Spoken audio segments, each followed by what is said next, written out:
અંકલેશ્વર નગરપાલિકાના ward number 1 માંથી અપક્ષ ઉમેદવાર પ્રવીણ મોદી ઉર્ફે માસ્ટર વિરુદ્ધ એ ડિવિઝન પોલીસ મથકે છેડતી અંગેની એક શિક્ષિકાએ ફરિયાદ નોંધાવતા રાજકીય માહોલ ગરમાયો છે। અંકલેશ્વર શહેરમાં નગરપાલિકાની ચૂંટણી વચ્ચે એક ચોંકાવનારી ઘટના સામે આવી છે। અપક્ષ ઉમેદવાર પ્રવીણ મોદી ઉર્ફે માસ્ટર સામે છેડતી અને જાતીય સતામણીની ગંભીર ફરિયાદ નોંધાઈ છે।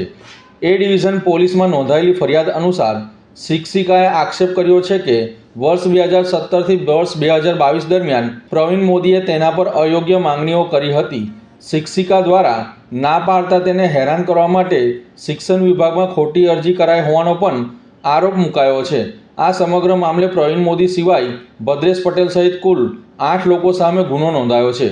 અંકલેશ્વર એ ડિવિઝન પોલીસે ગુનો નોંધી આગળની તપાસ શરૂ કરી છે। મહત્વની વાત એ છે કે પ્રવીણ મોદી હાલ નગરપાલિકા ચૂંટણીમાં વોર્ડ નંબર 1 માંથી અપક્ષ ઉમેદવાર તરીકે મેદાનમાં છે અને પોતાની પેનલ સાથે ઉમેદવારી નોંધાવી છે।